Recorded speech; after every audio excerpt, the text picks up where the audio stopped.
Hey, what's up? It's Nala Stasia and welcome back to my channel. If you're new here, I'm Nala. Hey. I do cozy vlogs, reading vlogs, like a whole slew of things. I really can't pick a niche, so I'm not gonna niche down.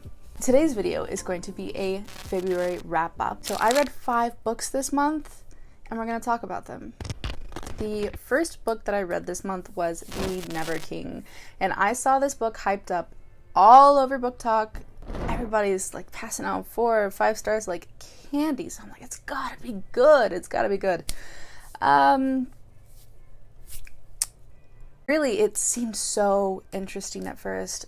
It really pulled me in. We've got Wendy, who comes from a very troubled background. Her mother works, how can I say this without getting demonetized? My goodness. As soon as a girl turns 18, Peter Pan comes to take them away, and we don't really know why in the beginning.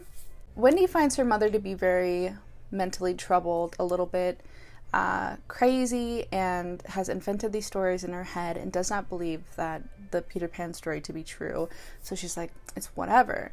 Well, he ends up coming, he whisks her away to Neverland, and she is questioned. And so I was getting very into this story. However, this book is very much so a attraction. It's an instant attraction. I won't say that it's love, definitely not love. That's a sick type of love. But it is an instant attraction. And it is an instant attraction to all of the Lost Boys and Peter Pan. So, every single chapter has smut in it.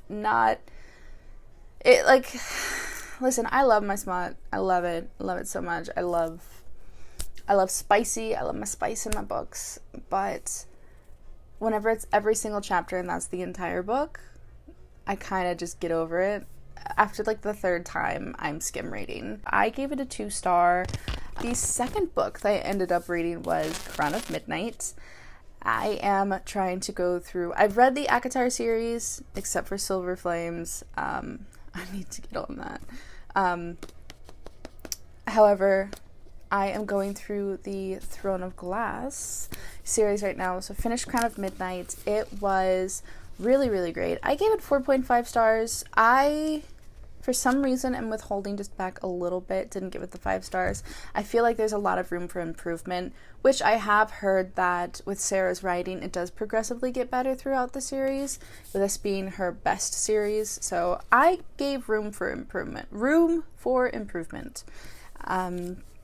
There was a twist that I definitely did not see in this book, and I've had a ton about this series spoiled for me on Book Talk, which that's my own fault. That's my own undoing to myself. That's fine. The big twist at the end, I already knew. The twist in the middle, I did not know, which was gut-wrenching and heartbreaking and a necessary evil. Sarah, how dare you? But it overall was really good. It did really have my heart racing in certain parts, and I enjoyed it. And I will be moving on to Heir of Fire next, because I am reading in the romantic order. Okay, the next book that I read was The Dragon's Bride by Katie Robert, and this is what I mean by spice done well. Katie Robert is just so good at what she does. I felt very emotionally attached to our character. Basically, Briar is in a DV situation, and in order to get out of it, makes a bargain with a demon and gets put into an auction where monsters could basically pick out of a selection of women that they would like to take home, and it's all consensual, by the way. They completely agree to everything. See this relationship between this Dragon King soul develop between Briar Rose, and they are just the stinkingest, cutest little things. They're so absolutely sweet. Both of them.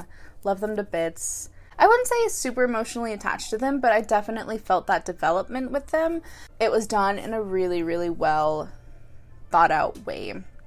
I gave it 5 stars, And I know that like people would be like, how did you give Crown of Midnight a 4.5, but you gave Dragon Bride a 5-star? Like, what are you doing there?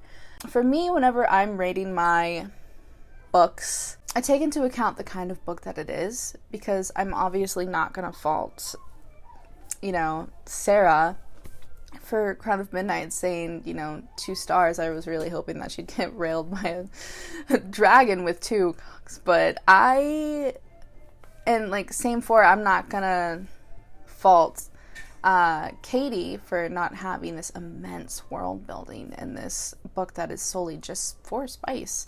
So my system's a little bit whack. It's chaotic. It's cool. It is what it is. I rate them how they make me feel. It is what it is. The next book that I read is, oh my gosh, y'all, the cover on this one, gorgeous. Belladonna. So this is actually from my library. I might possibly want to own a physical copy of this. No, that's not a question. I want to own a physical copy of this, but I want it to be the UK version because the UK version is stunning. The inside you can kind of even see, look at that. So beautiful. This book was really good. I gave it a 4-star. It has a teensy bits of spice. It is YA, I believe. Death has always followed Signifara from a very young age. Like, literally, people are just dropping like flies around her, as well as Death himself is very intrigued and following her. She goes to live with her distant cousins at Thorn Grove, and one of her cousins are ill. Signa and Death sort of team up in this duo and try and solve the mystery as to why everyone is getting sick. So that was really good. I definitely want to read the second one, Foxglove. For my last book, it was also an ebook and also very easy read. It was That Time That I Got Drunk and Saved a Demon by Kimberly Lemming.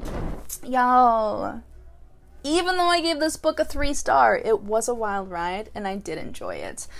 I'll give it a 3.5. You know what, actually, because I did enjoy it. And I definitely will be reading the other 2. There's one that just got announced. So I really, really enjoyed this book. The banter between the 2 is fun. It's not an enemies to lovers. I don't know if it is marketed as an enemies to lovers. They definitely start off as like a dislike to lovers situation. So we have Cinnamon, who is a cinnamon farmer, and basically every few years or so, a few chosen are sent to the temples of the goddess Maiva, and basically they are to fight these demons in order to protect the temples of the goddess. And Cinnamon ends up working together with this demon. They try and defeat the goddess. The spice,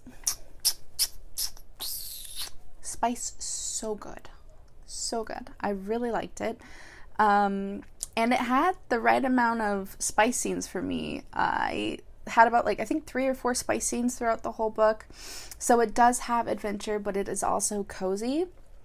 But the right amount of spice, because if there's too much spice in a book, I just lose interest. It's just the same thing over and over again for me. But it had the right amount, and I really enjoyed it. But yeah, that was really all that I read this month. I had a bit of a reading slump. And then I was also out of state for a week, and I didn't pick up my books at all. So I was actually amazed. I finished Belladonna within 2 days because I really, really wanted to finish before we left out of town, because I didn't want to have to pack it onto the flight with me. I just wanted to take my Kindle. So I actually pounded out that book within a few hours before leaving for our flight. So that was really good. Let me know what your favorite read was of the month. I will see you in my March hopefuls. Hopefully you will be there. You can find my other socials here. I am on both Instagram and TikTok. Although my Instagram, I do have a normal Instagram and a Bookstagram. So whichever you would prefer to go and hit up, I am there. And yeah, I hope that you have a wonderful day. And of course, stay excellent. Bye.